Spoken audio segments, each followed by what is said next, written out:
chers frères et sœurs, comme nous avons l'habitude de le faire, à chaque fois qu'un membre du collectif arrive à Paris, nous le recevons pour échanger sur la situation de notre pays.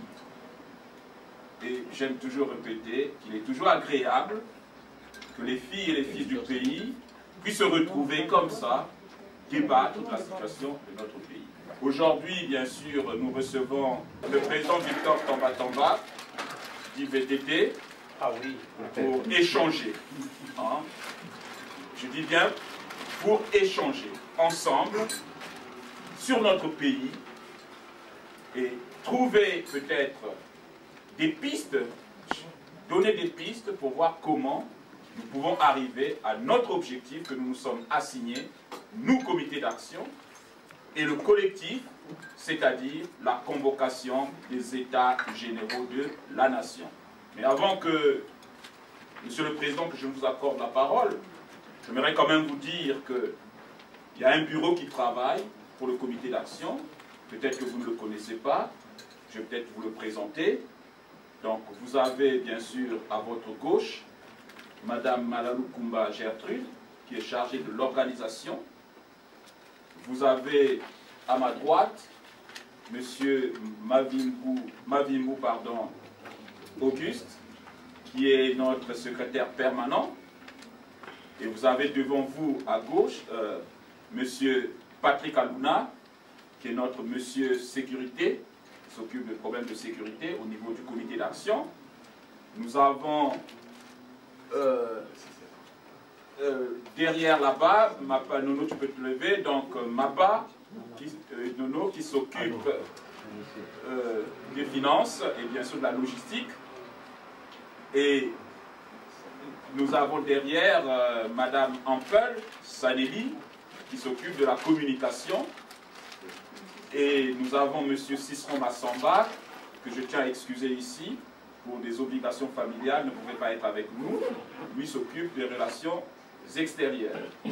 Je pense n'avoir oublié personne, Monsieur le secrétaire permanent. Voilà, donc c'est toute cette équipe qui a préparé notre rencontre ici. Et qui a préparé aussi les rencontres d'avant, puisque avant vous, nous avons reçu le président Mathias Mouzon, nous avons reçu le président Christophe Mukwege, et donc moi je suis le président Raphaël Goma, c'est moi qui préside le comité d'action pour 3 mois, puisque mon mandat s'achève en décembre, donc que vous ne soyez pas surpris, les prochaines réunions, c'est peut-être pas moi qui vous recevrai ici, après décembre. Donc voilà le comité d'action. Je dirais que c'est un réel plaisir pour nous de vous avoir dans nos murs et d'échanger avec vous.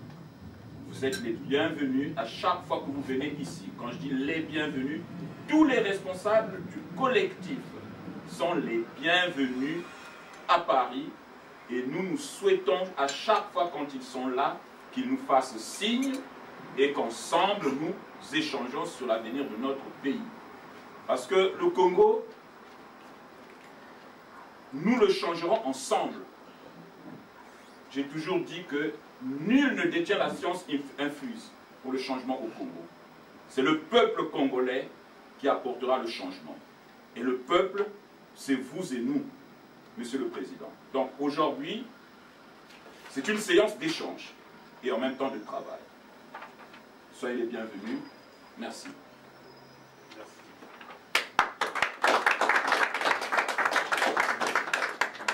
Merci, Monsieur le Président. Merci, chers collègues. Je préfère parler de collègues, puisque vous et nous sommes engagés dans le même effort. En tout cas, merci de m'avoir donné cette occasion de m'adresser à vous et en fait d'échanger avec vous. C'est un thème qui me plaît particulièrement parce que je crois que nous avons plus besoin d'échange, de partage, plutôt que de communication purement magistrale. Nous avons plutôt besoin de nous confier les uns les autres et de prendre à bras le corps nos préoccupations essentielles. Et ces préoccupations essentielles sont celles qui font que nous avons devant nous un malade, un gros malade. Et ce malade, c'est le Congo. Nous sommes les fils de ce pays et c'est à nous qu'il revient de trouver des solutions. C'est à nous qu'il revient de tout entreprendre pour que, enfin, le Congo sorte de sa torpeur, sorte de sa faillite. Car quelque part, nous devons reconnaître tous que le Congo est un pays failli. Alors, je pense que lorsque nous avons décidé, nous autres, de mettre en place le collectif de partis, c'était conscient des enjeux qui se présentaient à nous et qui se présentent au pays. C'est également conscient de l'histoire de notre peuple par rapport aux différents combats qu'il a gagnés, qu'il a menés jusqu'à maintenant. Lorsqu'on observe le Congo et son peuple, on a l'impression qu'on est devant, disons, des situations faites d'immobilisme, d'irresponsabilité et de manque de conscience. On a l'impression également que cette situation a toujours été celle-là. Heureusement pour nous, l'histoire montre que le peuple congolais est un peuple très très conscient, très responsable, qu'il l'a prouvé dans le passé. L'histoire montre également que le peuple congolais est véritablement porté vers la justice, vers la défense de la liberté, vers une plus grande jouissance de la liberté. C'est celle-là la caractéristique essentielle de notre peuple. Et notre peuple également est réellement tourné contre toute manifestation faite d'injustice, contre l'injustice. Et notre peuple était un peuple suffisamment humble, suffisamment responsable. Mais je crois que malheureusement le cheminement qu'il a connu depuis un moment avec toutes les violences qui se sont installées, ont fait ce peuple un peuple plus ou moins timoré, un peuple traumatisé, un peuple qui semble avoir cessé de croire en lui-même. Et c'est dommage. Et le niveau de l'encadrement a également significativement baissé. Parce qu'on a l'impression que le peuple manque d'encadrement. Parce que le problème qui se pose aujourd'hui, c'est davantage le problème de l'homme, du Congolais. Quel est le rapport du Congolais à son pays?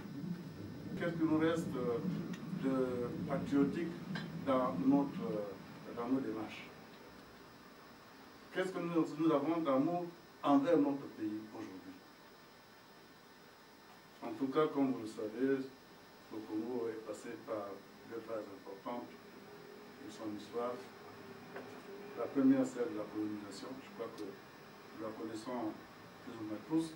Et la deuxième, celle d'un Congo indépendant. Et je voudrais davantage m'appesantir sur le deuxième aspect du Congo indépendant. Comme vous le savez tous, le Congo est indépendant depuis le 15 août 1960. Le premier président qui arrive dans ce mois, c'est nous, le président de la République, élu normalement. Malheureusement, Dilou ne restera que 3 ans. Et après les 3 années, le constat fait par le peuple, en ce moment-là, était un constat relativement amer, puisque se posera le problème du rapport du dirigeant au patrimoine national. Se posera également le problème des comportements. Il y avait comme une certaine extravagance dans la jouissance du bien public. Et cette situation amène directement le peuple à se soulever.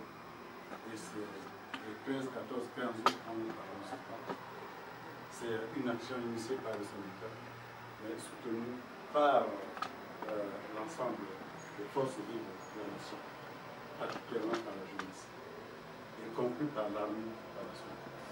Arrive donc un autre événement, si je passe par là, c'est juste pour vous montrer que ce peuple n'a jamais été un peuple ignorant, un peuple, disons, inconscient. C'est un peuple qui a toujours combattu, qui a toujours lutté pour sa libération, pour manifester sa dignité et pour montrer que le pouvoir ne peut être pouvoir qu'avec lui, parce que c'est lui avant que le soit. Et vous savez qu'après les 13, 14, 15 août, c'est Massamba déjà qui arrive au pouvoir et qui reste près de 5-6 ans. Et lui aussi, à cause des contradictions internes parmi les révolutionnaires, parce que c'est l'ère de la révolution, c'est l'ère qui sonne le glas du socialisme scientifique quand même.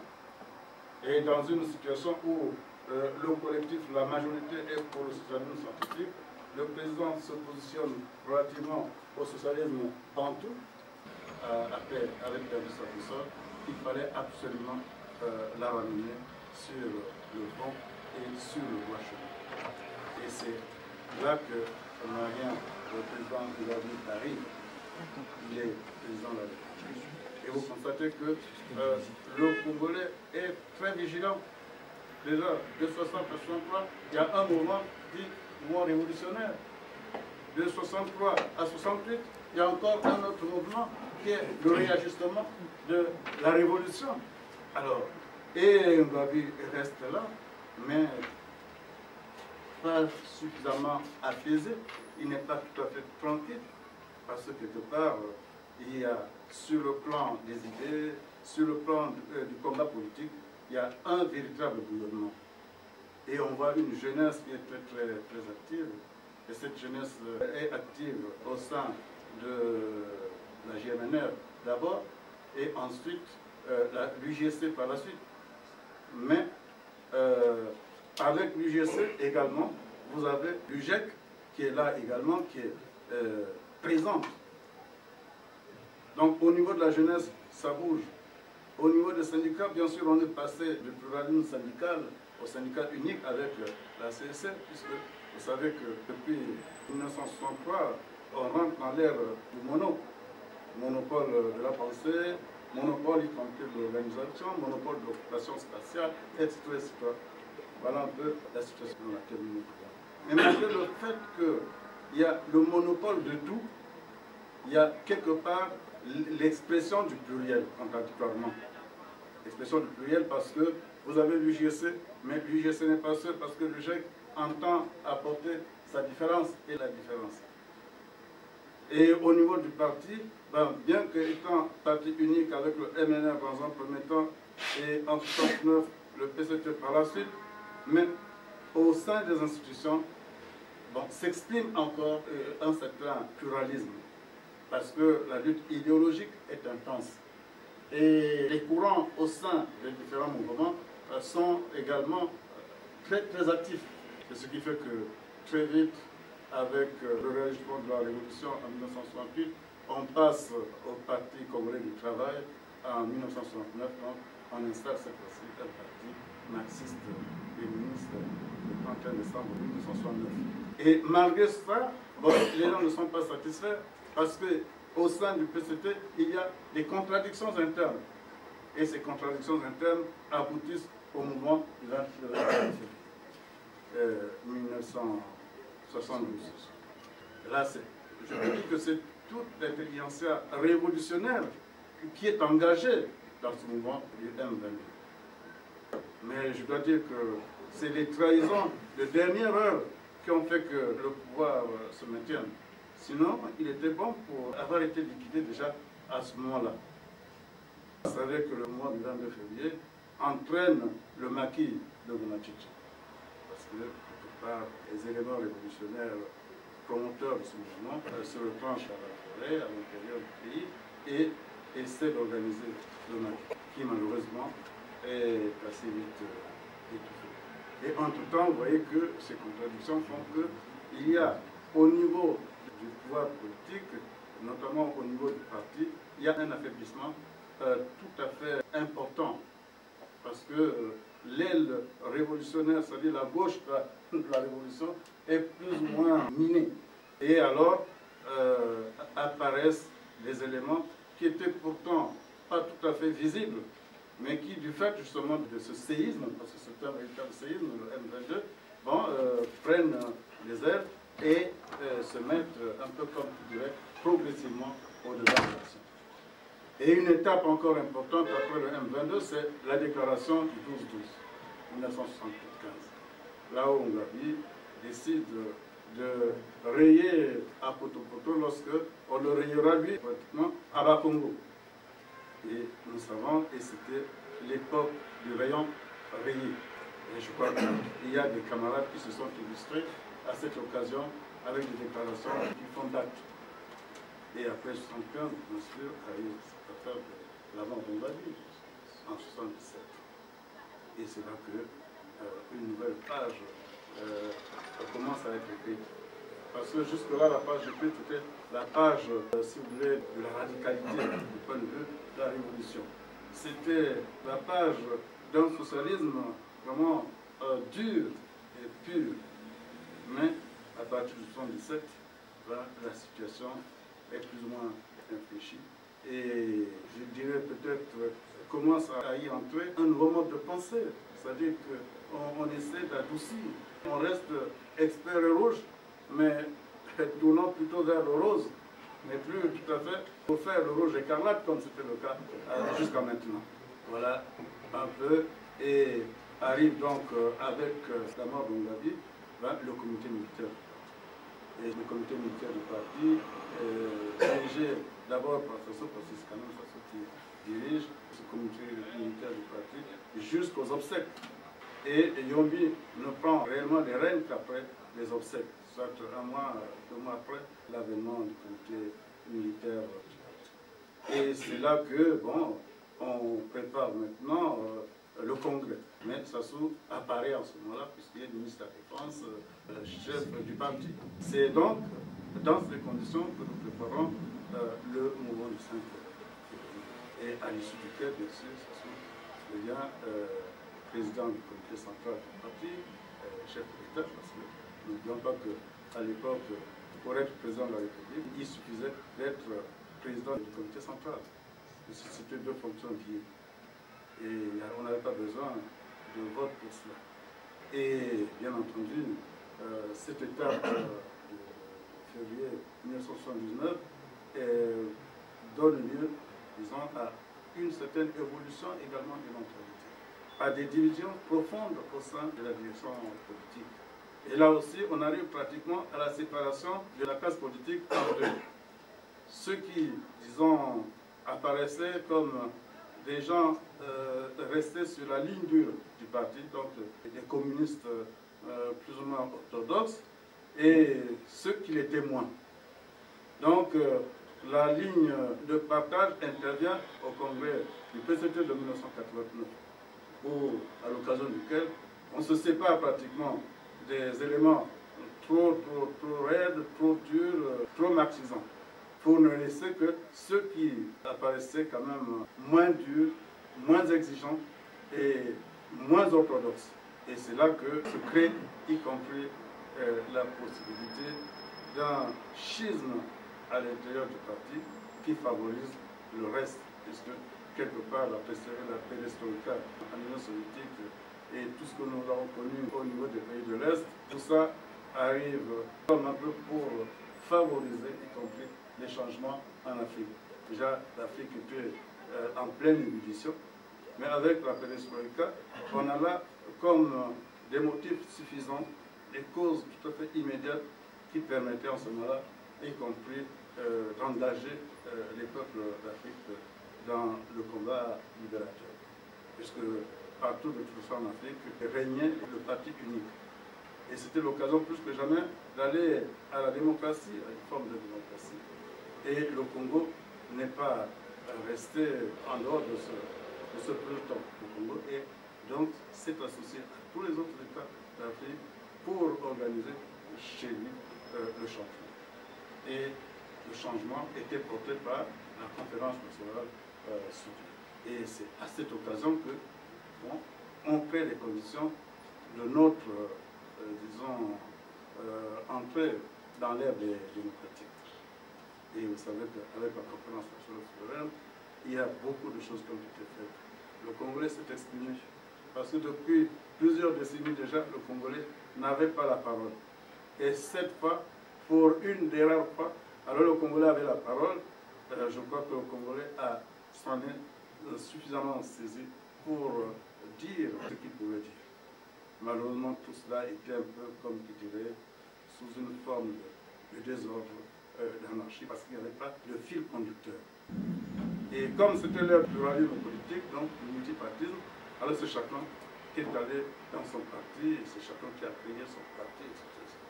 Et nous nous sommes retrouvés devant de nombreux partis politiques. Et l'après-conférence nationale a été surtout marquée par les forces du changement. Qui ont soutenu l'action du Premier ministre, Milongo. Et arrive donc l'ère démocratique, d'abord le référendum constitutionnel, les élections législatives et présidentielles, etc. Donc voilà un peu. Et le programme de tout ça, c'est, disons, l'adoption de la Constitution par voie référendaire, et c'est également l'élection du président de la République, donc la mise en place des institutions démocratiques.